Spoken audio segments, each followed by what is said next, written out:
আসসালামু আলাইকুম। আশা করি আপনারা যে যেখানে আছেন সবাই অনেক অনেক ভালো আছেন, সুস্থ আছেন। আজ আর একটা নতুন রেসিপি নিয়ে চলে এসেছি। আমার ভিডিওটা প্রথম থেকে শেষ পর্যন্ত দেখার জন্য আপনাদেরকে অনুরোধ রইল। এখানে আমি 1 কেজি কাঁচা আম নিয়েছি। কাঁচা আম ধুয়ে ভালো করে ছিলিয়ে নিচ্ছি। আজ আমি এক নতুন ধরনের রেসিপি বানাবো। আম দিয়ে তো অনেকেই অনেক ধরনের অনেক রকমের বস্তু খেয়েছেন, আচার বানিয়ে খেয়েছেন। এই আচারটি একবার হলে খাইয়া দেখবেন, আশা করি খুব খুব ভালো লাগবে। এখানে আমি 1 কেজি আম নিয়েছি। আমটা খুব ভালো করে ছিলে কিন্তু গ্রেট করে নিব। এখানে আম ছিলানো হয়ে গেছে।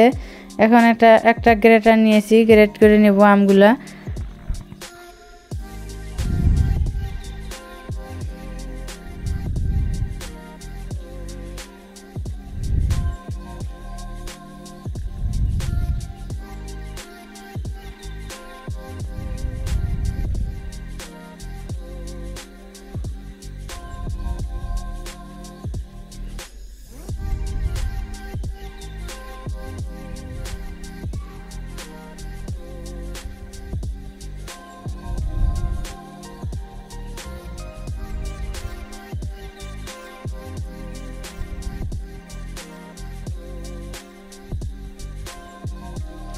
দেখেন আমি সব আম গ্রেট করে নিয়েছি।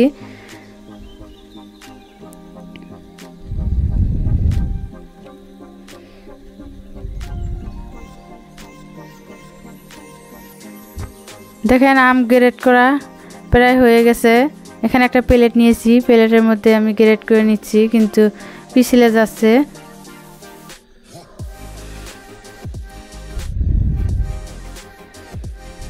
এখন আমি এই আচারের জন্য মশলা বানিয়ে নেব।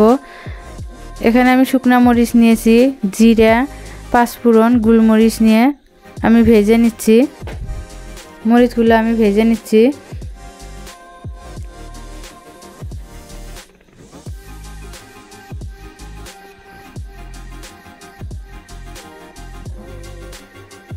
এখন সব মশলা ঢেলে দিলাম। ঢেলে দিয়ে একটা কড়াই নিয়েছি, কড়াইতে গরম করে নিলাম।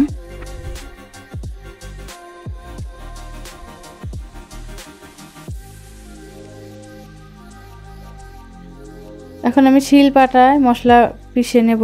পুরোপুরি পিষবো না, হালকা হালকা গোটা গোটা রাখবো।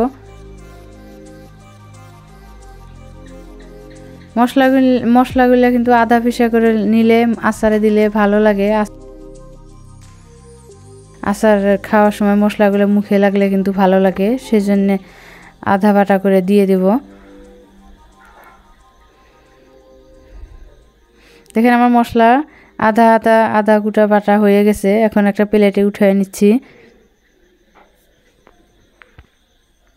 কেউ জানেন না কাঁচা আম দিয়ে যে লাড্ডু বানানো যায়, টক ঝাল মিষ্টি আচারের মতো লাগে, খাইতে কিন্তু খুব ভালো লাগে।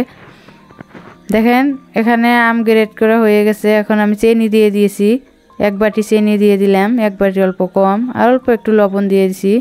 কাশ্মীরি মরিচের গুঁড়া দিয়ে দিলাম, আর দিয়ে দেব আধা চামচ হলুদ গুঁড়া। আর আগে মশলা বানিয়ে রাখছি, মশলা দিয়ে দিয়েছি। দিয়ে এখন সব উপকরণ আমি একসঙ্গে ভালো করে মিশিয়ে নিচ্ছি। আমের মধ্যে যে একটা পানি আছে, পানিটা যাতে বের হয়ে যায় সেই জন্য আমি ভালো করে মিশাবো। কাঁচা আম শেষ হওয়ার আগে এই আচারটি একবার হলে বানিয়ে খেয়ে দেখবেন, আশা করি খুব খুব ভালো লাগবে। আমার ভিডিওটা যদি আপনাদের একটু ভালো লেগে থাকে, লাইক, কমেন্ট, শেয়ার, সাবস্ক্রাইব করে দিবেন। প্লিজ সাবস্ক্রাইব করে দিবেন, বেল আইকনটি বাজিয়ে দিবেন। আর প্লিজ ভিডিওর শেষে একটা লাইক দিয়ে দিবেন। আপনাদের একটা লাইকে আমার নতুন ভিডিও বানানোর উৎসাহ জাগে।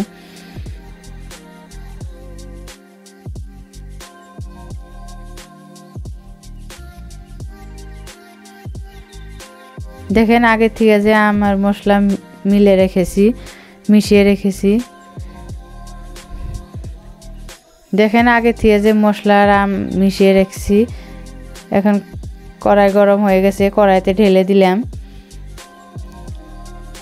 দিয়ে লাড়াচাড়া করতে থাকবো। লাড়াচাড়া করতে করতে কিন্তু একদম লাড়ুর মতো হতে হবে।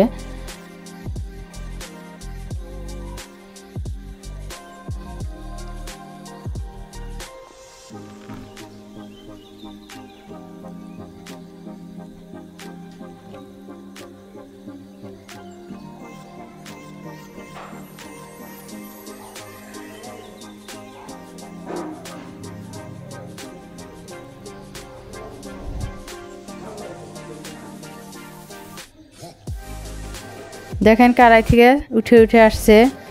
এ পর্যায়ে বুঝবেন আমার লাড়ু বানানোর জন্য একদম রেডি হয়ে গেছে। আর বেশি টাইম রাখবো না, অল্প একটু টাইম রেখে কিন্তু আমি নামিয়ে দেব।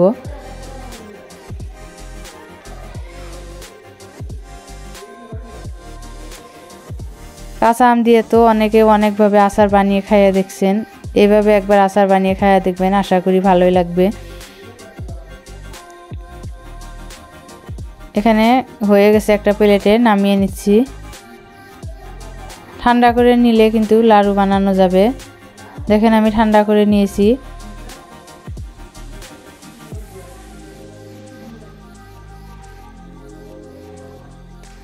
এই লাড়ুটা ঠান্ডা হওয়ার পরে আর অল্প একটু গোল করলে কিন্তু গোল গোল হয়ে যাবে। একবার গোল গোল করে নিয়েছি, আর একবার হাত দিয়ে গোল করে নিলে কিন্তু একদম লাড়ুর মতো হয়ে যাবে।